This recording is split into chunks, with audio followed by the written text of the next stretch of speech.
Laws of motion में जो first law of motion के बारे में जानते हैं, इसमें दो गैलीलियो जो साइंटिस्ट थे उन्होंने दो प्लेन्स लिए जो जिनके ऊपर फ्रिक्शन ना के बराबर हो, और एक ऑपोजिट, एक प्लेन इस तरीके से है, उसके ऊपर से बॉल नीचे की तरफ रोल करके आएगी, एक प्लेन इसके ऑपोजिट है जो सेम हाइट का है। तो उसमें उन्होंने ये देखा कि जब हम यहाँ से इस बॉल को छोड़ते हैं तो वो नीचे आने के बाद उसी हाइट तक दूसरे प्लेन पे जाती है। तो इस एक्सपेरिमेंट में जो ये दूसरा प्लेन है इसकी हाइट हम कम करते रहें और इसकी लेंथ बढ़ाते रहें तो हम देखेंगे कि वो ज्यादा लेंथ तक बॉल, ज्यादा दूर तक बॉल जाती रहेगी जब तक उसी हाइट पे रीच ना कर जाए, क्योंकि फ्रिक्शन तो हमने इस पे 0 कर रखी है अंदाजन। और अगर इसको करते करते करते हम सेकंड जो प्लेन है इसको हॉरिजॉन्टल ही बना दें तो देखेंगे कि ये जो बॉल है ये हमेशा के लिए ही चलती रहेगी हॉरिजॉन्टल मोशन के अंदर, जब तक इस पे कोई एक्सटर्नल फोर्स ना, अनबैलेंस्ड फोर्स ना लगे। तो एक तो ये पता लगा कि कोई जो यूनिफॉर्म मोशन में चीज चल रही है उसके ऊपर कोई 0 अनबैलेंस्ड फोर्सेस लगती हैं, क्योंकि अनबैलेंस्ड फोर्सेस लगती तो वो या तो रुकती या उसकी स्पीड तेज होगी, क्योंकि वो सेम कांस्टेंट स्पीड पे चली जा रही है।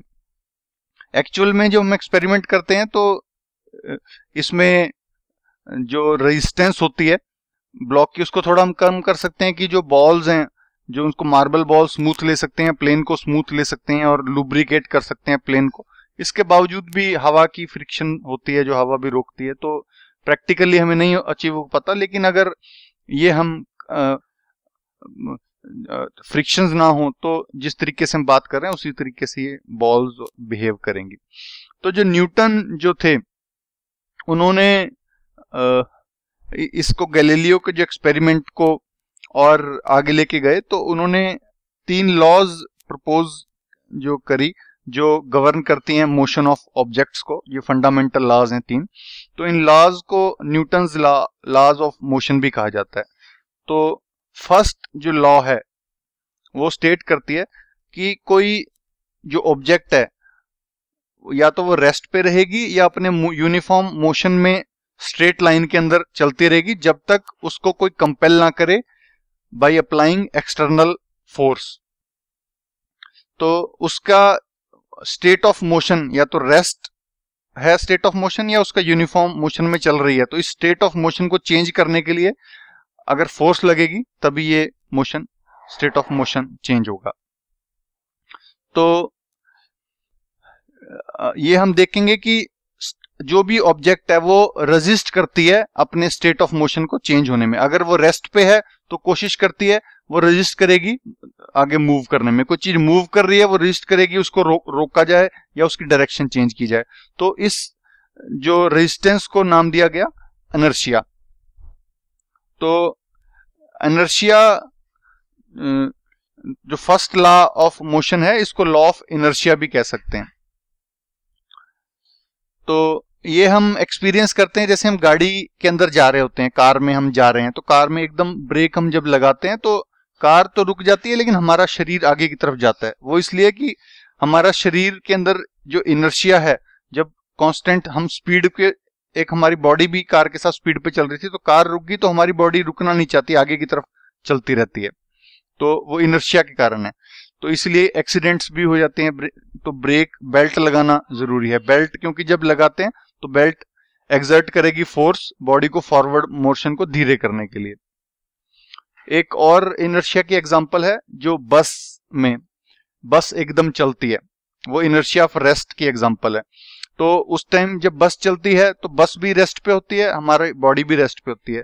लेकिन बस एकदम चल पड़ती है तो बस मोशन में आ गई, हमारी बॉडी अभी भी रेस्ट पे है। हमारे पांव क्योंकि बस से साथ टच कर रहे हैं तो पांव मोशन में आ गए, ऊपर का शरीर हमारा इनर्शिया के कारण इनर्शिया है तो पीछे की तरफ ऐसे झटका लगता है हमें। तो बॉडी हमारी अपोज करती है उस मोशन को बिकॉज ऑफ इनर्शिया।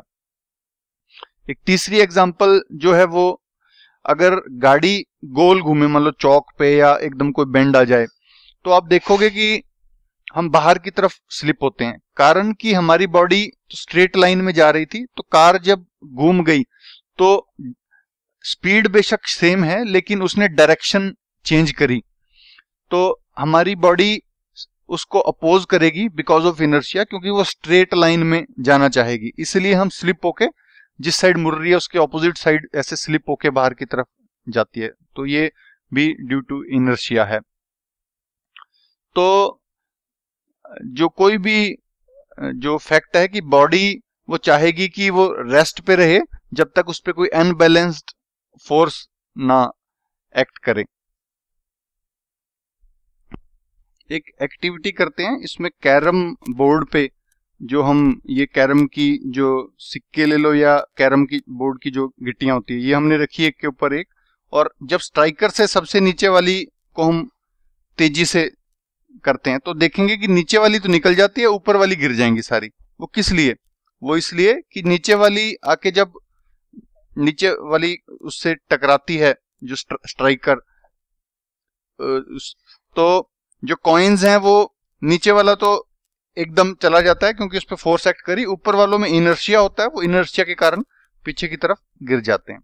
एक और एक्टिविटी करते हैं, इसमें एक ये ग्लास टम्बलर के ऊपर हमने एक 5 रुपए का सिक्का रखा एक कार्ड के ऊपर, ताश के पत्ते ले सकते हो, और इसको जब आप जोर की ऐसे मारेंगे उंगली से तो देखेंगे कि पत्ता तो चला गया और सिक्का गिलास के अंदर गिर जाएगा।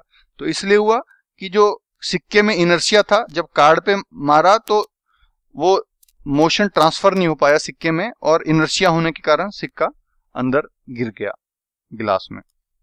तो और भी एक कर सकते हो आप, कोई जैसे टम्बलर किसी चीज में पानी ले लो और पानी को ऐसे ऐसे गोल गोल घुमाओगे तो पानी देखोगे चारों तरफ गिर जाएगा ऐसे गोल गोल घुमाने से, वो भी इनर्शिया के कारण, क्योंकि हम टम्बलर को तो ऐसे गोल घुमा रहे हैं लेकिन पानी कोशिश करेगा स्ट्रेट लाइन में मूव करने के लिए, क्योंकि जैसे में हमारी कार चौक पे घूम रही थी, हम बाहर को जा रहे थे, इसी तरीके से पानी भी इनर्शिया के कारण बाहर की तरफ गिर जाएगा।